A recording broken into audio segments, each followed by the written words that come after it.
हरियाणा के मुख्यमंत्री नायब सिंह सैनी ने कहा कि प्रदेश सरकार के पिछले 10 साल के कार्यकाल में ही गरीबों के चेहरों पर रौनक और खुशहाली देखने को मिली है। इस सरकार के कार्यकाल में प्रधानमंत्री नरेंद्र मोदी ने सीधा गरीब जनता के पास सरकार की योजनाओं का लाभ पहुंचाया और जिन शोषित लोगों ने कभी सपने में भी सरकारी नौकरी मिलने की नहीं सोची, आज सरकार ने उन योग्य लोगों को बिना पर्ची बिना खर्ची के सरकारी नौकरियां देने का काम किया है। इस सरकार के कार्यकाल में जहां युवाओं को रोजगार मिला, किसानों को 24 फसलों पर MSP मिली, गरीबों को रहने के लिए प्लाट और मकान बनाने के लिए आर्थिक अनुदान मिला, वहीं प्रदेश में समान रूप से तेज गति के साथ विकास हुआ और सरकार ने अभी हाल ही में पंचायतों में विकास कार्यों के लिए 900 करोड़ रुपए का बजट उपलब्ध करवाया है। मुख्यमंत्री नायब सिंह सैनी आज लाडवा हलके में अपने धन्यवादी कार्यक्रमों में लोगों के साथ सीधा संवाद कर रहे थे। इससे पहले मुख्यमंत्री नायब सिंह सैनी ने बीड़ पिपली, खानपुर, बाबैन, मंगोली जाटान, छपरा और गोविंदगढ़ में आयोजित कार्यक्रमों में शिरकत की और यहां पर ग्रामीणों ने मुख्यमंत्री नायब सिंह सैनी का गर्मजोशी और उत्साह के साथ स्वागत किया। इस दौरान मुख्यमंत्री ने गांव बीड़ पिपली की 12 मांगों को विभागों के माध्यम से पूरा करने और 20 लाख रुपए अनुदान राशि देने की घोषणा की। इसके साथ ही गांव खानपुर में 20 लाख रुपए और गांव बाबैन में 30 लाख रुपए अनुदान राशि देने के साथ साथ गांव की गलियों के निर्माण के लिए एस्टीमेट बनाने के निर्देश दिए तथा गांव में राजकीय कॉलेज बनाने की मांग पर फिजिबिलिटी चेक करने के बाद निर्णय लिया जाएगा। मुख्यमंत्री ने कहा कि लाडवा हलका में विकास कार्यों के लिए बजट की कमी नहीं आने दी जाएगी और अधिकारियों को स्पष्ट निर्देश दिए गए हैं कि लाडवा में कोई भी सड़क जर्जर हालत में नहीं होनी चाहिए और जहां मुरम्मत की जरूरत है वहां रिपेयर का कार्य किया जाए और जरूरत के अनुसार नई सड़कों का निर्माण किया जाए। उन्होंने कहा कि लाडवा हलके के नागरिकों के आशीर्वाद से प्रदेश की जनता का तीसरी बार सेवा करने का अवसर प्राप्त हुआ है। अब तीसरी बार सरकार बनी है और 3 गुना गति के साथ विकास कार्य पूरे किए जाएंगे। इस सरकार ने शपथ लेने से पहले ही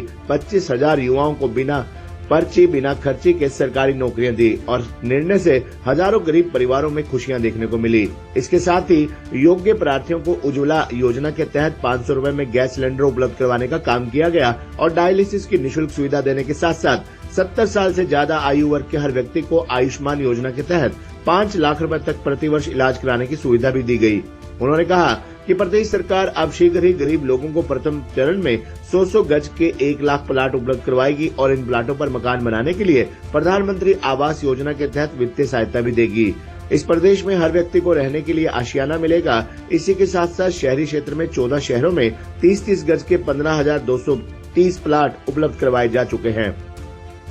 उन्होंने कहा कि विपक्षी दलों का भ्रम अब टूट चुका है और कांग्रेस नेता राहुल गांधी जो संविधान खतरे में है की बात कर रहे थे, अब लोगों ने स्पष्ट कर दिया है कि खतरे की बात करने वाले दल खुद खतरे में हैं और प्रधानमंत्री नरेंद्र मोदी ने भारत के संविधान के अनुसार ही समाज के अंतिम व्यक्ति तक योजनाओं का लाभ पहुंचाने का काम किया है। उन्होंने लाडवा के नागरिकों को 9 दिसंबर को पानीपत में होने वाले प्रधानमंत्री नरेंद्र मोदी के कार्यक्रम के लिए निमंत्रण दिया तथा सदस्यता अभियान के लक्ष्य को पूरा करने की अपील भी की। इस कार्यक्रम में उनके साथ पूर्व राज्य मंत्री सुभाष सुधा, भाजपा जिलाध्यक्ष सुशील राणा, भाजपा के वरिष्ठ नेता सुभाष कलसाणा, जिला परिषद के चेयरमैन कंवलजीत कौर, चेयरमैन धर्मवीर मिर्जापुर, सैनी समाज के प्रधान गुरनाम सैनी, दीपचंद सैनी, सोहन लाल, मंडल प्रधान देवेंद्र शर्मा, सरपंच भारती सैनी, नायब सिंह पटाक माजरा, मंडल प्रधान जसविंदर सिंह, हरमेश सिंह सैनी, श्यामलाल जांगड़ा, सचिव सरपंच संजीव गोल्डी, पूर्व सरपंच विश्वजीत बिंदल, गुरनाम गजलाना, रीना सैनी आदि भाजपा कार्यकर्ता, सरपंच और गणमान्य लोग मौजूद रहे। इस प्रकार के अभाव है जी,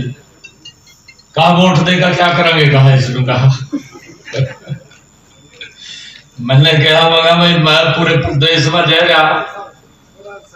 हरियाणा प्रदेश के लोगों ने ये दीवार के ऊपर लिख दिया कि तीसरी बार भारतीय जनता पार्टी की सरकार बनेगी। बड़ी अफवाहें डालते हैं, झूठ का सहारा लेते हैं। हमारी भारतीय जनता पार्टी हरियाणा प्रदेश की सरकार ने लगातार व्यवस्था का तो सुधार किया है, परंतु गरीब के घर तक योजना का डायरेक्ट लाभ पहुंचाने का काम ये हमारी सरकार ने किया है। हमारे सुभाष कलसाणा जी भी आए हैं, थोड़ी सी वोटों से रह गए हैं। खिलाया है और बोलता भी हूँ कि लोगों की ग्रीवेंस उनके बीच में भी जा कर के सुनेंगे और यहाँ क्षेत्र में कार्यालय है, ऑफिस है, वहाँ पर भी सुनेंगे और अगर जरूरत पड़े तो चंडीगढ़ में भी सुनते हैं, क्योंकि किसी को कोई दिक्कत समस्या ना हो उसकी बात को सुनकर के उसका समाधान करना यह हमारी सरकार का दायित्व है और हम लगातार उसके अंदर लग रहे हैं। आज लाडवा के अंदर मेरा पूरे दिन के कार्यक्रम है, अलग अलग गाँव के अंदर है। लोगों को मैं धन्यवाद कर रहा हूँ कि उन्होंने तीसरी बार बहुत बड़े मैंडेट के साथ सरकार बनाई है और जो हमने काम किए हैं ऐतिहासिक काम पिछले 10 वर्षों में हमारी डबल इंजन की सरकार ने आदरणीय नरेंद्र मोदी जी के नेतृत्व में किए हैं, चाहे किसान के हित में है, महिलाओं के हित में है, युवाओं के हित में है और चाहे गरीब के हित में है। हमने लगातार Hey Dad, चंगी तरह खेडी चैंप। any doubt? ಕಿಡ ಕಿಡಿ ಹಚ್ಚಬೇಕು ಸುಖಿ ಸುಖಿ ದಾಗ ಬೇಕು नो डाउट इन्ना सुक्के दागा लई है सर्फ एक्सेल मैटिक हुण नवे पैक विच एसपीपी टेक्नोलॉजी दे नाल ए जिद्दी सुक्के दाग कड्डे सेमी ऑटोमैटिक मशीन विच ही एनी डाउट नवा सर्फ एक्सेल मैटिक।